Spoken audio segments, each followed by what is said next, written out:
Hey, Apex Predator with you here, and I'd like to welcome you back to episode 8 of Static Industry.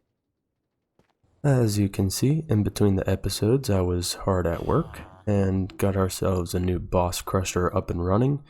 This here is going to provide us Nether Stars in the grand scheme of things, as you can see up there on the wall. The first step of the process is over here with our withered SOCs. As you can see, it requires several different high value inputs here, and soul sand, which was something a little weird, so I set up a little midnight dipping setup here. As you can see in REI that you can actually throw sand into the midnight solution and get soul sand back.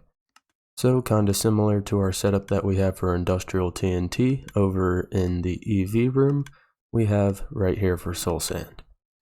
Now those withered SOCs get sent over top into this laser engraver here, which then deposits our wither models inside of our bronze item input hatch with the boss crusher. Right now it appears I have it turned off. I'm not too sure why, because I really wanted to fill that buffer up. And once the boss crusher finishes its recipe, all of the impure nether star fluid gets piped over using a modern dynamics pipe into this ABF here. Now this impure nether star fluid gets mixed with some platinum tiny dust and gives us molten nether star, which is then ender tanked over here into our vacuum freezer. That vacuum freezes the fluid down into the nether star itself, which is now a drawer on our wall over here. Now I did do something pretty suave for our aluminum production problem that we were having at the end of last episode. And if you look over here behind this quarry, I've got a new setup that is with emerald clusters. The emerald clusters obviously get broken into emeralds themselves, which we can macerate and then electrolyze into aluminum, beryllium, silicon, and oxygen if we really needed it. Now I was just browsing the different recipes for aluminum and kind of trying to figure out something that we could make relatively renewable that wasn't just clay like everybody else constantly uses. And I noticed after typing in emerald here that there were these clusters from more geodes. And well, I looked up the mod online and it turns out they do indeed spawn in mountainous regions. So I found ourselves a snowy slopes biome and definitely found an emerald geode by using our scanner module on the block item. Now these 8 annihilation planes in the center are enchanted with silk touch, and they are on a subnetwork here of the ME system, and I have 4 different formation planes right here on the corners, 2 on each side, that are filtered to just the full stage of the emerald cluster. So what happens is they grow to their full stage, these annihilation planes break them and instantly move them into the formation planes, and I have different annihilation planes here off to the sides that are going to break them, and those are enchanted with Fortune 10, in turn giving us loads of emeralds in addition to what our drill picks up. Now it took some tweaking here with the upgrades in the side to be able to get these to run pretty much overclocked all the time. As you could see though, it does tend to drop off occasionally once it reaches too fast of a speed, so I just combat that by increasing our advanced upgrades in the macerator here.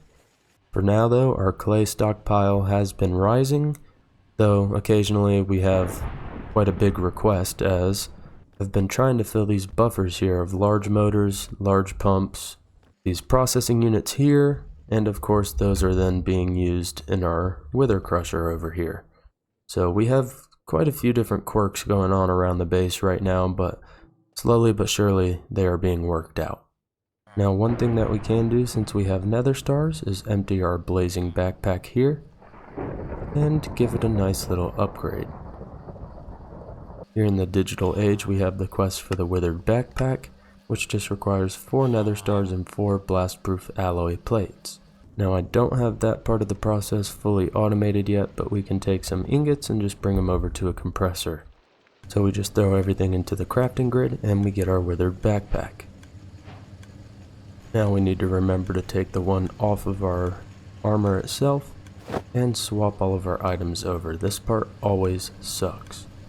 And well, I really didn't think that through, but I'm pretty sure we can make this endless one as well, which we should have waited to transfer everything, but oh well. Come and grab a stack of emeralds from our supply, and pay our little friend a visit down here. We've got a prisoner with mashlack, but we also have one that can sell us dragon heads right here. And for some reason you can still put iridium dust through a steel furnace. I'm not going to ask too many questions though. Throw some endstone in the macerator for endstone dust. And compress these into plates, or so I thought I was going to. Oh good, this requires a lot more than I was anticipating. But we really only need 16 blast-proof alloy, that's not bad. Throw it in the packer, and then we'll just take these mixed iridium ingots and throw them into the implosion compressor. The Oreo ingots have been acquired. Now it does appear we need to switch out our input hatch here as we have reached max capacity on this one. We'll mark all these as favorites so that we can slot lock this next one relatively easily, and change this to whitelist so it doesn't deposit random stuff inside. Now we'll just add a slot to our item output hatch for iridium and toss in our new mixed ingots. Oh, and it looks like they don't come out as ingots, it comes out as a plate. Beautiful. Now we'll make sure we grab the right backpack here and start the upgrade. Ladies and gentlemen, our very first endless backpack.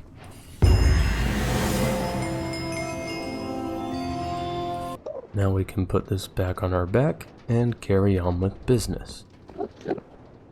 And by business, I mean getting this big guy up and running.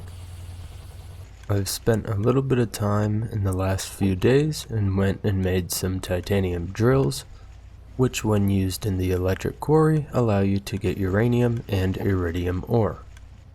We can then take that uranium dust and centrifuge it down for uranium-235 and uranium-238, pack both of them using this electric packer, and send them both over into a mixer.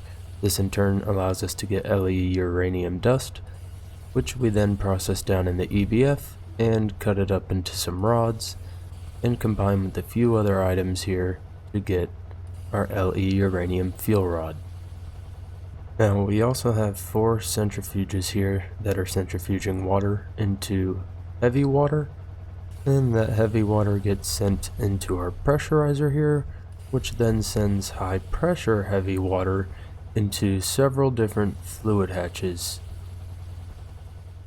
If I take a look at the GUI here, you can see I have 5 different item input hatches on the top, and then 4 fluid input hatches. Now we're using high pressure heavy water because it does have a chance consumption versus constantly consuming the regular heavy water. And if you take a look at the output, we actually get a little bit more on the chance that it does produce tritium. Now that recipe is also going to produce high pressure heavy water steam, which we are going to send into these heat exchangers here, and combine that with a little bit of water that we have being pumped out from 4 electric pumps over here, and in turn we'll get steam as well as high pressure heavy water. That high pressure heavy water gets fed right back into the reactor and continues to work on the process. Now I'm not gonna lie, I did some testing on this setup here that I'm about to run, and it was a little bit sketchy, but I think I ran it for about 10 or 15 minutes and it was good to go, so we'll just have to keep our eye on it and hopefully we don't have any meltdowns. And with our fluid hatches healthily loaded, I think it is time that we go nuclear.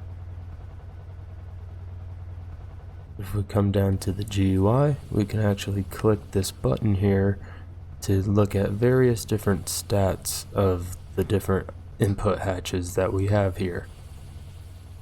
As we can see, the temperature is going to start to rise and it is going to exponentially take off here soon, in which our heat exchangers here will start to work the magic. And I almost left out a crucial step here. We definitely need these 16 overclock upgrades for each one. You can see our temperature climbing slowly but surely, and the high pressure heavy water starts to tick away faster and faster and faster. Now would be a good time to monitor the temperature, and we can see just how quickly it starts to rise. It can be pretty terrifying trying to start one of these up, but once you get it stable, it runs very well. This here is also going to be a great telltale sign that the reactor is completely active. Just remove our jump start here, and we need to grab a couple white item pipes before everything blows up. And we have to start from ground zero because I jacked up. I guess we play the waiting game again. And there we go, the heat exchangers have now cut on. We're just going to need to work up their efficiency here, and this reactor will start to become a little bit more stable. You'll see what I mean in just a moment. We see the steam starting to come in, but being consumed right away as I have this tank here on a higher extract priority. So here we are, hovering at about 1100 degrees Celsius, which is how it was in my test world, and I'm going to go and check and see how our tritium production is doing. I'd say that's a pretty decent rate considering this small reactor setup that we have going on. Oh my god, our tank is almost full already. We're going to have to set up a void contraption here so that the reactor doesn't overflow. And that quickly, our fuel rod is depleted. Got enough in here to get the quest. Now, the next thing on our to-do list. Just hopefully I don't screw anything up. We're going to build a space station here right outside of the Glacio orbit. Or inside rather. And the tip that I've seen number one from everybody is to make sure you start slowing down immediately. Because the platform comes very quickly, you can't see it as quickly as you can the planets when you're approaching. And there it is. Came to our site. We're going to land and start developing this space station. We'll go ahead and place our warp plate down, that way we can get back here way easier. And I believe we should just need to step on this, and yes, we get warped back to the original location. That is going to be extremely useful moving forward. Well, ladies and gentlemen, it has been quite some time later, and boy do I have some stuff to show you right now. We'll take a little walk through our airlock, and our first little chamber we're going to visit here on the space station is cheese processing. Nothing very particular to show here, nothing too crazy of interest, just the fact that we do have an entangled chest supplying our cheese ore into our little Fortune 10 setup here, and then compacts everything into either cheese slices or the blocks themselves, as you can see here. I did discover the recipe for the electric motor from Create, and this allows us to just simply use power and transmit it into rotational force, in turn powering our little system here. I did try to use water wheels at first with several different liquids, and just the way the oxygen distributor works and a bunch of other randomness, the blocks just kept freezing, so I decided against that and just went with the electric motor instead. Now Apex, how are you getting cheese ore? That makes no sense. Well, I'd like to introduce to you this multi-block here, the Space Probe Launcher. I absolutely love this multi-block static. It's just entirely different from the EBFs and vacuum freezers, and though you may not like it, I really do, and I'm glad to be one of the few people that has utilized it. We have power being transmitted from our solar farm over here directly underneath into the Space Probe Launcher, which uses, you guessed it, space probes and produces several different items, some of which we are sending directly into a trash can for now, and the others that are going into an entangled chest. Now I don't quite have the input of these space probes automated yet, however the production of them is automated back home in the base, so whenever I need to I can just come and drop in a half stack or however many we need and get some of those ores being processed and sent on over. Now you may be wondering, well Apex, why do you only have cheese over there and none of the other items? Don't you worry, I'll show you why, if I can get this door to close. Not that it really matters, I just want it for aesthetics, but step on our work plate to go back home. Now if we come walking through our wither killing chamber here, and take one of the two little tunnels off to the side, you guys can see the new unfinished room, the quantum room. Right here I have the rest of the ores that are being produced from the space probe launcher being fortuned and turned into these barrels, which then get extracted and sent into our processing area. And over here we have the production of quantum circuit parts, as well as the quantum circuits themselves. Now the last step I have to do here is add some upgrades into our quantum circuit board assembler. This should allow us to start producing a quantum circuit board. There we go. Now the bottleneck at the current moment is iridium plates, of course, which if we go looking through the recipe here, about one of the only ways that we can get iridium dust is from centrifuging this platinum sulfuric solution. Therefore, I've taken some time over here and taken away our single block chemical reactor and replaced it with a large chemical reactor, and we have 3 different centrifuges over here that are producing the various different liquids that are about to stop. Actually, I just realized I didn't attach the fluid pipe to extract. Should be a quick fix, though as I'm eyeballing it here, we have entirely too many pipes in one area, so this could get a bit tricky. There's the quest completed for the quantum circuit components, but I'm still trying to figure out exactly how I want to route these pipes. And wow, there we go, our first quantum circuit actually as well. God, I hate how using this pipe config card does not connect the 2 different textures together when using it as a cover. It's really aggravating. But we've added 2 more centrifuges, which now are able to output into this electrolyzer here, and we'll just start adding some more turbo upgrades as we see fit in order to keep all 3 of these centrifuges running non-stop. Though it looks like it's being able to keep up just fine for right now. Well, go figure, I spend all this time trying to set this up to make some more efficient iridium, and then realized that I had a slight oversight. Titanium drills produce iridium ore. So, here in our ore production room, I've got several different quarries now running non-stop, with drills input automatically into their slots. We have bronze right here, which I think I've already shown this off, but down these elevators, I do have the processing room for all of the ores coming in from bronze drills, everything being powered by these 2 steam boilers here. And I have to say, this is one of my now favorite creations with Create, as everything just automatically gets processed and sent down their little tubes and into the chest where everything collects and is automatically pulled out. Now I do have one set up with titanium drills, so we are automatically getting both uranium and iridium, and I've put some void upgrades on these drawers here just in case we overproduce. But so far, so good.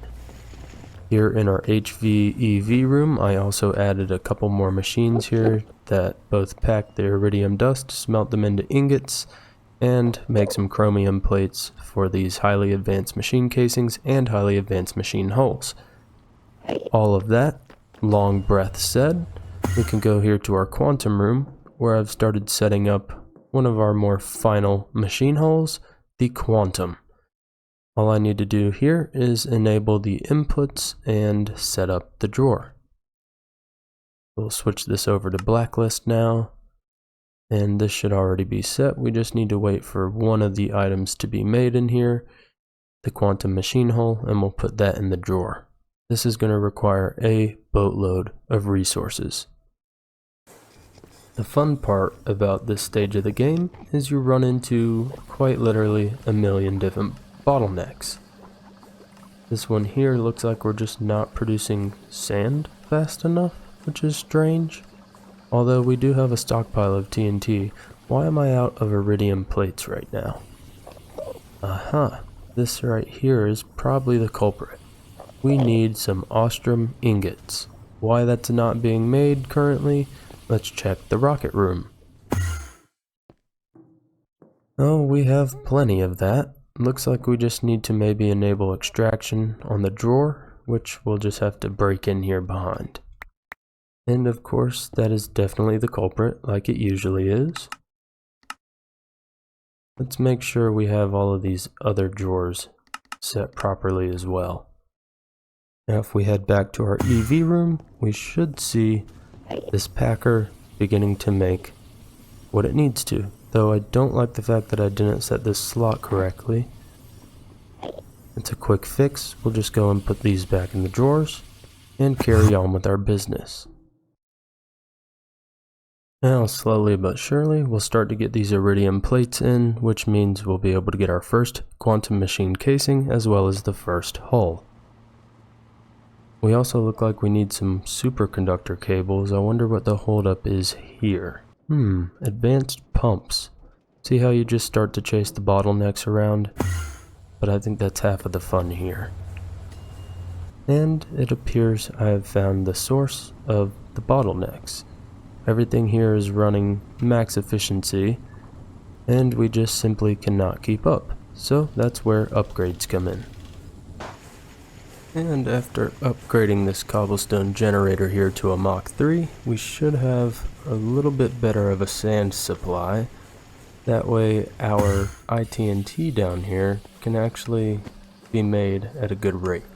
Because that's what was holding us up with iridium, and we should be able to start processing a lot of this stuff here soon. Yep, as we can see, it's working its way right through a lot of these different items. Though I'm starting to think we might have to set up some dedicated implosion compressors to help alleviate some of this. Now here, any second, we should start to see, like I've said a couple times recently, these items start to roll in and make us some quantum machine hulls. Looks like we already got the casing down.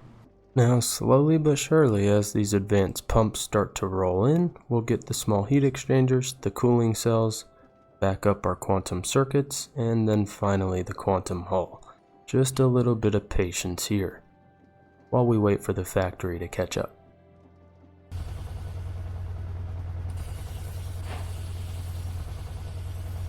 And there is our first quantum machine hull, super randomly. I guess the cooling cell finally decided to switch over to that machine, and we now can progress into the final chapter of static industry. The quantum age. Now our next thing on our to-do list is going to be not one but two of these fusion reactors, though we're going to work on just one at a time. And for this fusion reactor, boy does it require just absolute tons of materials. These fusion chambers and the highly advanced machine hulls are just going to be enough to send me right over the edge. And ladies and gentlemen, approximately 4 days later, we finally have all of the items to complete the quest for the fusion reactor.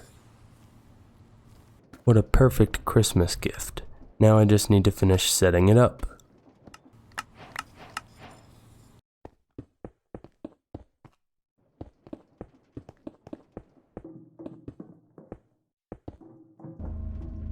Well, the fusion reactor is built, being powered by these two diesel generators behind us, and we have our first little bit of helium, plasma, and deuterium. Now, the next thing that we can work on is this core mining drill, and slowly into a second fusion reactor, which is hopefully not going to take days and days and days and days, just like this one did here. Hey, you. Yes, you.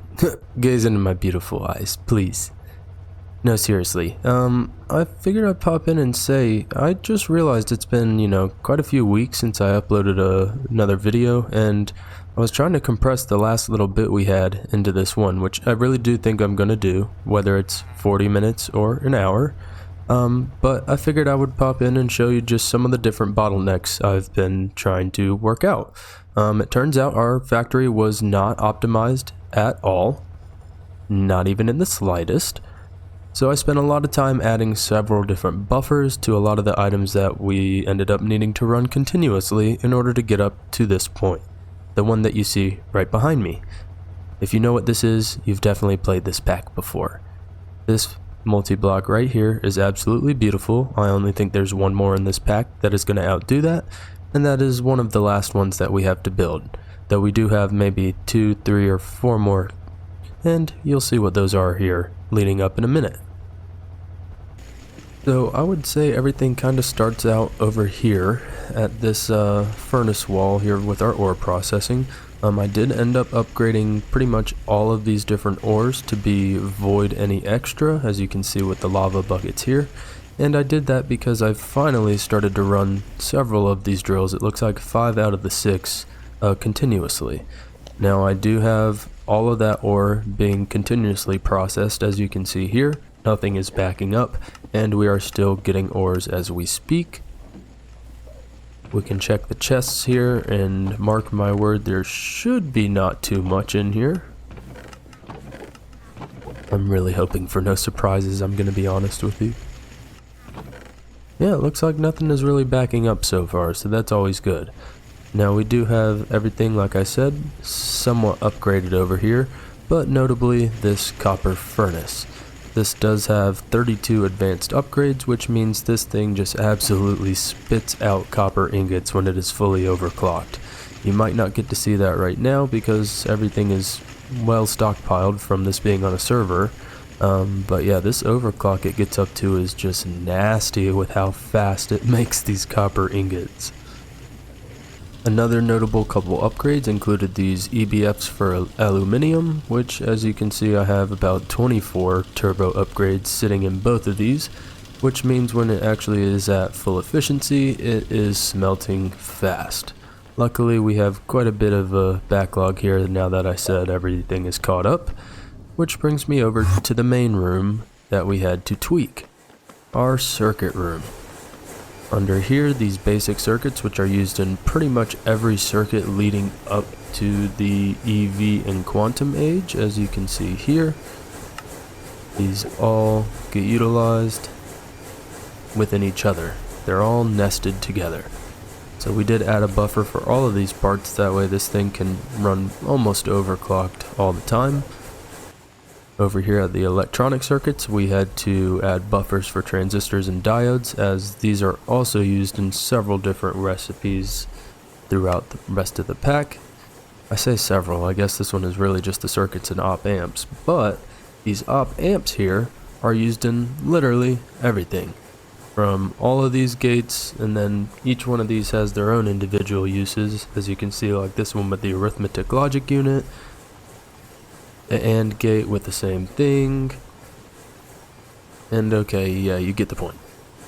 So over at the digital circuit side, we did add a buffer in for op amps, and it looks like so far so good. Sometimes these do struggle to keep up a bit, but we're only in high demand when we're trying to get a lot of items, which I'm leading into that here in a moment. Now over here at oil processing, I did add some trash cans over here to avoid the excess heavy and light fuel that we are making, but I just ran into, you guessed it, another bottleneck, in that we need to add a trash can for sulfuric acid. And there's a random crash just from trying to mine a block. We love that. Now another thing I ended up doing was revamping this rubber setup here, as our just simply bronze and steel machines wouldn't cut it. The final mixer here I did change over to an electric one, as it produces rubber at an overclocked speed, which is great for when we start to need a lot of circuits.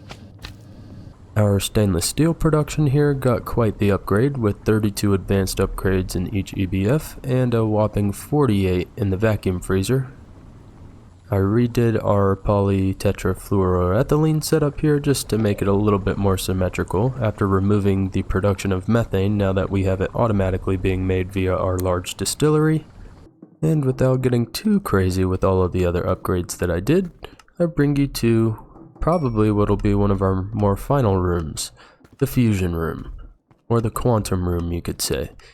Here at the back side I have 2 different vacuum freezers I believe for cryofluid, and these diesel generators here turn on and start to power the fusion reactor once we have enough of the material in here like I kinda explained earlier. Now I don't think I really went over this method I have here of controlling that since it didn't want to run the recipe that I had in there. But I do have a threshold switch attached to the fluid input hatch, which is reading a signal between 35% and 24%, and as it slowly fills, it'll stop filling via this fluid pipe once it receives the fluid level over 1,000 millibuckets or so. It'll run the recipe since it only has 1,000 in there, and then we carry on.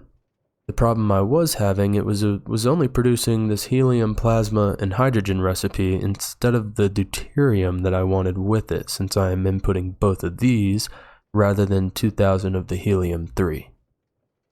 Now I almost have enough of the highly advanced machine holes to do the rest of the reactor, which is pretty much me just saying I want to build another one on the top. And that way we'll be able to run the helium plasma recipe as well as the neutronium recipe, because I'm not using the replicator. I don't like those things, not one bit. Now I believe this implosion compressor here for the ultra dense balls blah blah blah thingamajiggers, I think we just need to add some upgrades here to kickstart it over. Question is, how many upgrades do we need?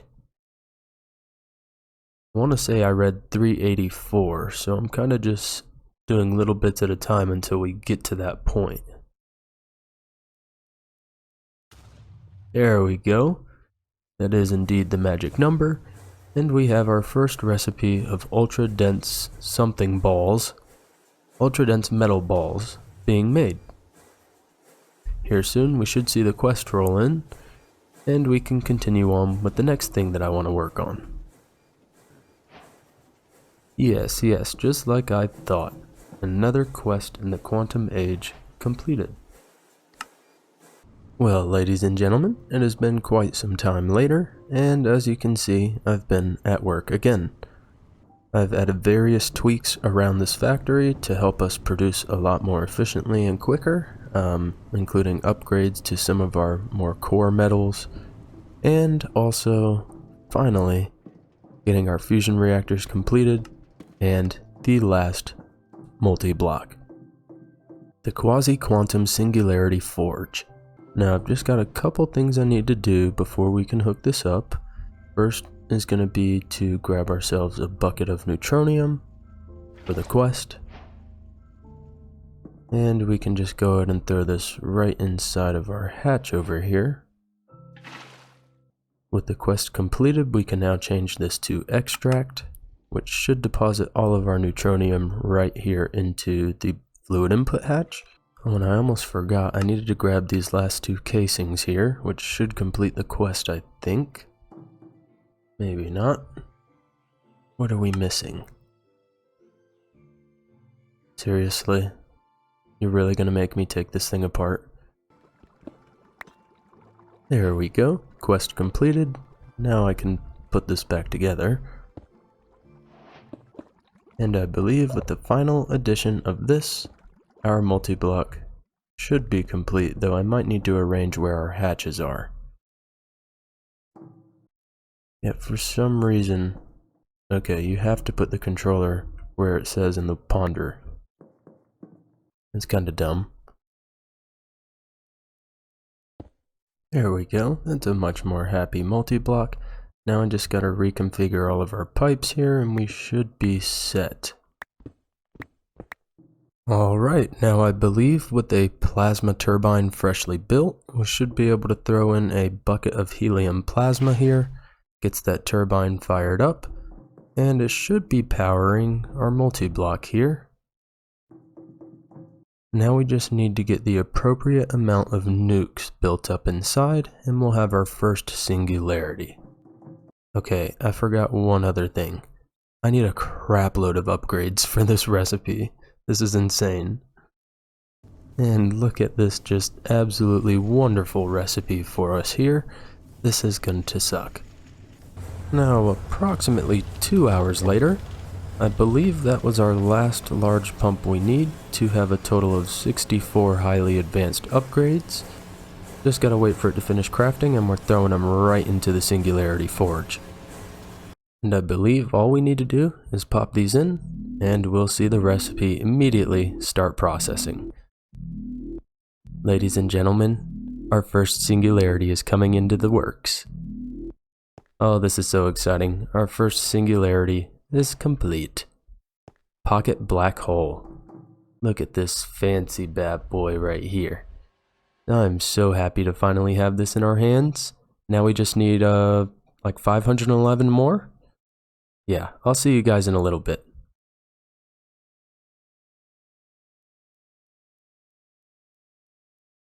Well, the last clip that I recorded was from January 2nd, and it is now currently March 12th.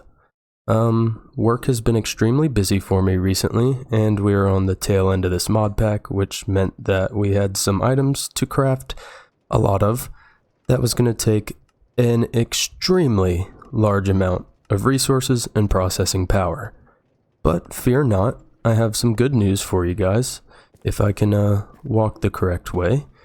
But we are here in our nuclear reactor room, or the fusion reactor room, aka the room that I happen to call the forge. And I'd like to take you up here onto our Singularity Forge and show you that we have all of the singularities finally to craft the creative barrel. As you can see, this requires an assembler with an insane amount of upgrades, as well as all these singularities, the quantum barrel, some UU matter, and neutronium. But this right here, this is the key to finishing the pack. Yes, finally.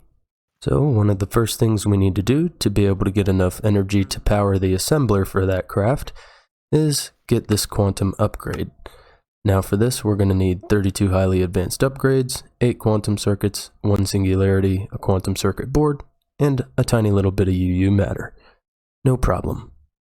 Now here in the middle of the 2 fusion reactors, I did set up 4 different electrolyzers quite a long time ago to get just a little bit of UU matter, but clearly we now have 64, so this won't be a problem.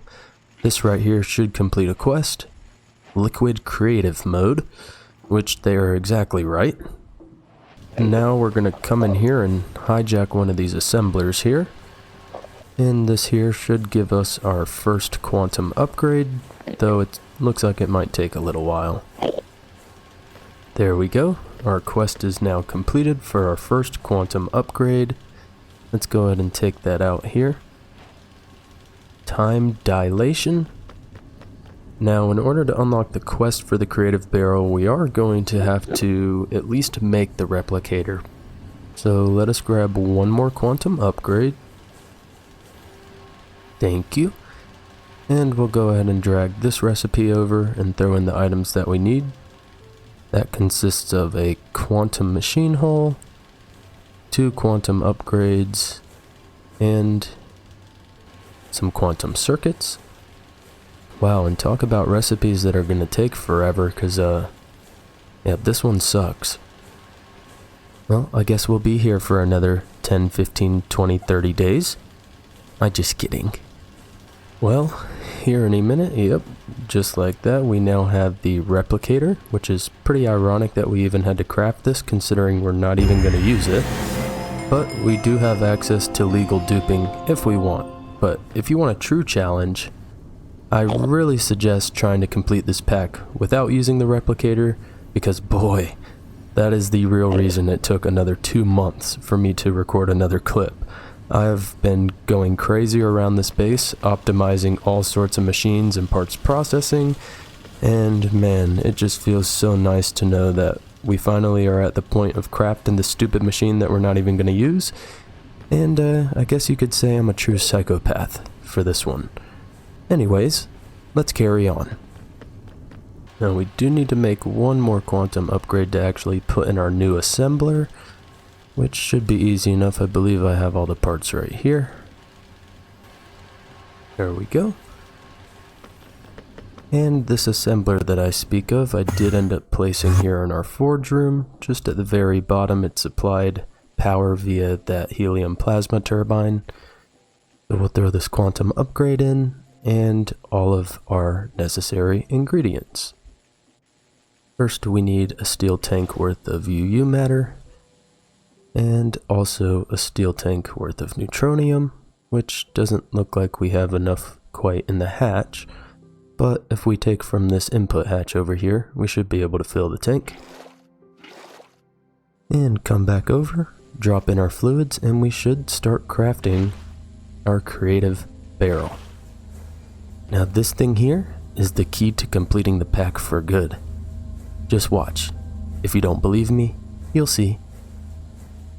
Hahaha, come to Papa. Now I really hope that this next task works the way I think it will.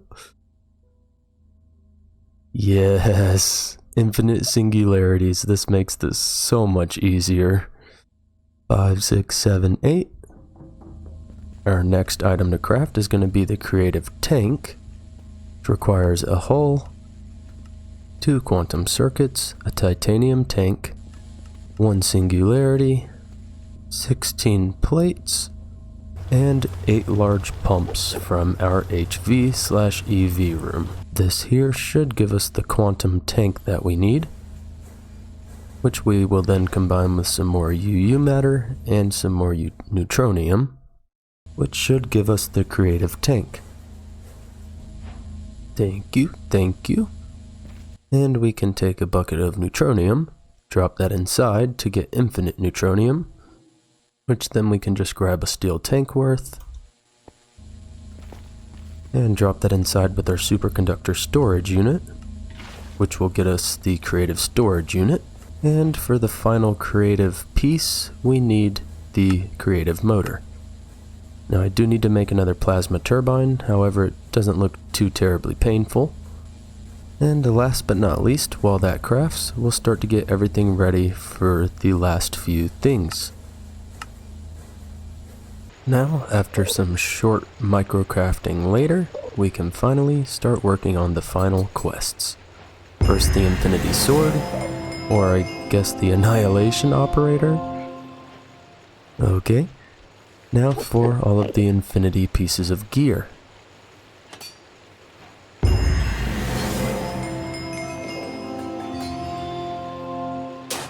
Ladies and gentlemen, I believe we have reached the final quest of Static Industry, the Creative World Shaper. All we should need to do is finish adding all of these items in, grab our last 2, make sure that they are cleared of their current items, and throw them in. 120 seconds, and we will have the final item of Static Industry. The end is finally near. I don't know how I just disappeared. That was weird.